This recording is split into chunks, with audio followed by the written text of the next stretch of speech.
Hello साथी, एक बार मैं अमित कुमार फिर से आप लोग का स्वागत करता हूँ द मिटी एजुकेशन में। और आज हम लोग बात करने वाले हैं नई वैकेंसी के बारे में। जो पंचायत में वैकेंसी आई है, उस वैकेंसी के बारे में क्या क्या एजुकेशन होना चाहिए, फॉर्म कब आ रही है और इसकी तैयारी किस प्रकार से की जा सकती है और क्या सैलरी होगी और कौन कौन इसे भर सकते हैं।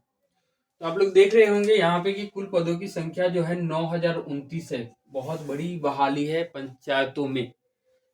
9,029 पदों पे बहाली आई है। 3 प्रकार की बहाली यहाँ पे देखने को आपको मिलेंगे। ठीक है, इसमें से पहला बहाली जो दिखाई दे रहा है आपको, पद का नाम है लेखापाल सह आईटी सहायक। बात करते हैं लेखापाल सह आईटी सहायक कहाँ पे बैठते हैं, इनका काम क्या होता है।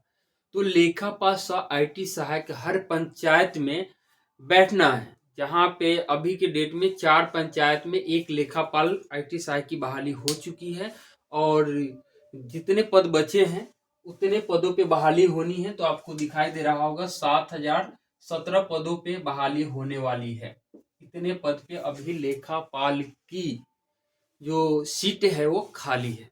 तो यानी कि 7,017 लेखापाल की बहाली होने वाली है।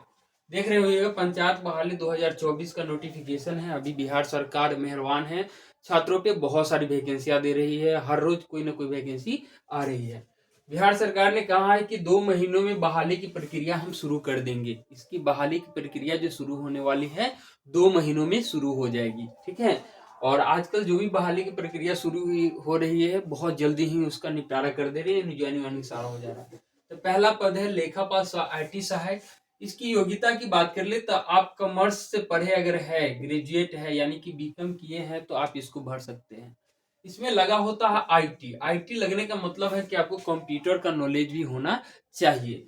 तो यहाँ पे डीसीए कोर्स या आपको एडीसीए या डीसीए की सर्टिफिकेट भी चाहिए, क्योंकि अब आईटी नाम पड़ गया। पहले इसका नाम जो था सिर्फ लेखापाल था। ठीक है, और इसकी सैलरी की बात कर ले तो अभी फिलहाल इन लोगों की सैलरी जो है 20,000 कुछ रुपए मिलते हैं, 20 से 25,000 के आसपास में मिलते हैं। और आने वाले टाइम में भी उसकी बहाली जो होगी वो इतना ही के आसपास में होगी। ये बहाली संविदा पे है, पहले कंफर्म हो जाइए आप लोग। ये संविदा की बहाली है। संविदा की बहाली क्या होती है उसके बारे में जानते हैं हम लोग। तो संविदा की बहाली ये होती है कि आपको 1 साल के लिए काम पे रखा जाता है सरकार के द्वारा। अच्छे काम करते हैं तो बढ़ा दिया जाता है 1 साल, फिर 1 साल।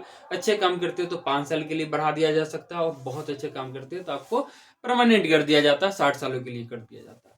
अभी का जो सिचुएशन है, इस सिचुएशन में इनकी जो बहाली देख रहे होइएगा, कार्यपालक सहायक डाटा एंट्री ऑपरेटर, इसकी जो बहाली है वो 60 वर्ष के लिए। आप कहीं पता कर सकते हैं, आपके आसपास के जो भी पंचायत होंगे उस पंचायत में, हर पंचायत में लगभग इनकी बहाली हो चुकी है।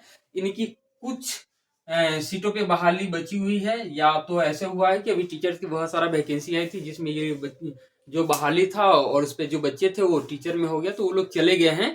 तो उसके बाद सीट खाली हुई है, तो वो सीट की संख्या है 326। यानी 326 सीट अभी बिहार के टोटल पंचायत में खाली है। बाकी पदों पे लड़के काम कर रहे हैं। ठीक है, तो इतनी की बहाली होनी है, यानी कि 326 सीट पे बहाली आने वाला है। किसका? तो कार्यपालक सहायक, या उसी को कहते हैं डाटा एंट्री ऑपरेटर। ठीक है, पहले कार्यपालक सहायक की बहाली होती थी, सरकार इसको प्राइवेटीकरण कर दिया है, तो अब ये पद पे जो है सो है, लेकिन अब इसकी बहाली ना होकर इसी की बहाली होती है, डाटा एंट्री ऑपरेटर की।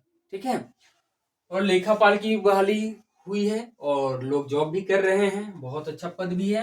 अब बात कर लेते हैं कार्यपालक सहायक की बहाली यानी डाटा एंट्री ऑपरेटर की बहाली कैसे होती है। तो डाटा एंट्री ऑपरेटर की बहाली के लिए आपकी योग्यता जो होना चाहिए 12th होना चाहिए, यानी इंटर पास होना चाहिए। आप साइंस फैकल्टी से हो, कॉमर्स से हो, आर्ट्स से, उससे कोई लेना देना नहीं, सिर्फ इंटर पास होना आवश्यक है।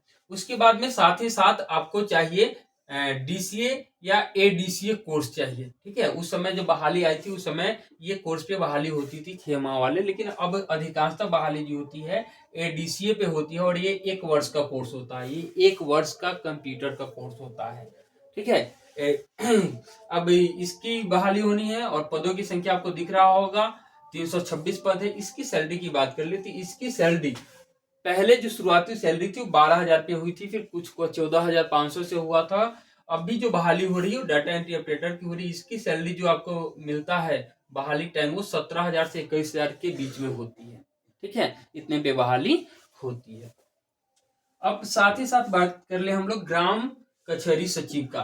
तो ग्राम कचहरी सचिव क्या होता है इसके बारे में जान ले। तो ग्राम कचहरी सचिव क्या होता है, तो ये होते हैं जिस तरह से मुखिया के पंचायत सचिव होते हैं उसी तरह से सरपंच साहब जो हर पंचायत में होते हैं उनके पास कार्य करने वाली सरकारी जो बड्डी होती है वो होता है ग्राम पंचायत सचिव का। और ग्राम पंचायत सचिव की बहाली आने वाली है, इसकी भी बहाली हो चुकी है। हर पंचायत में कुछ कुछ सीटों पे बहाली हो चुकी है और कुछ सीट बाकी है, या कुछ सीट पे जो रहे होंगे जॉब लग गए और दूसरा किसी सेक्टर में तो चले गए होंगे। तो इनकी अभी जो खाली सीट है उसकी संख्या 1420 संख्या है, यानी 1420 पदों पे बहाली होनी है। ये सारी बहाली आपको 2 महीने में, यानी कि 2 महीने में होना शुरू हो जाएगा। इसका फॉर्म आ जाएगा, नोटिफिकेशन आ जाएगा। अभी तो कुछ आया नहीं, पेपर में आया तो वहां से हमने लेके इसको बना दिया है आपके सहूलियत के लिए। ठीक है, तो इसकी तैयारी की हम लोग बात कर लेते।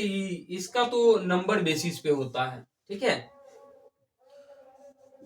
अंक अधिकता पर चुनाव होता है। अभी तक की जो प्रक्रिया थी उसमें था कि जिसकी सबसे ज्यादा अंक आते थे उसी की बहाली हो रही थी। हर पंचायत बाजी वैकेंसी आई थी और उसी पंचायत के आदमी इस वैकेंसी को फुलफिल कर सकते हैं। अब नया नोटिफिकेशन में हो सकता है एग्जाम हो सकता है दूसरे पंचायत में भी यहाँ के आदमी अप्लाई कर सकते हैं, ऐसे भी हो सकते हैं। पर शुरू में जब आई थी तो ये पंचायत बाजी थी, पंचायत के लोग ही बहाली करते थे। ठीक है, तो इसमें एक चीज और दिया है कि अधिक योग्यता वाले को 20 अंक बोनस दिया जाएगा। अधिक योग्यता क्या होता है इसके बारे में समझिए।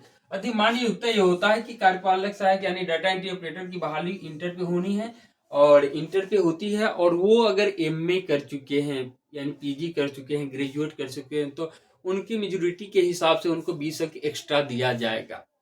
ठीक है, यही बात है। ठीक है, तो ये सारी बहाली प्रक्रिया जो है संविदा बहाली है। और संविदा बहाली में क्या होता है कि 1-1 साल के लिए जॉब आती है और धीरे धीरे उसको एक्सटेंड करके सरकार आपको रख ही लेती है। अब बात कर ले हम लोग थोड़ा सा कि इसका जो है कार्यपालक सहायक डाटा एंट्री ऑपरेटर की बहाली के बारे में। तो इस पे थोड़ा सा विशेष जानकारी है तो हम आपको बता दें। एक तो हम इस पद पे भी क्वालिफाई किए थे और डाटा एंट्री ऑपरेटर जो बेल्ट्रॉन से बहाली आती है उसमें भी हमारा रिजल्ट हुआ था, तो हमें थोड़ा सा पता है। तो हम बता दें इसके लिए किस तरह से तैयारी करनी है। इसके लिए आपको एडीसीए कोर्स कर लेना है, किसी कंप्यूटर इंस्टीट्यूट से कर लीजिए। अगर जानते हैं तो अच्छी बात है।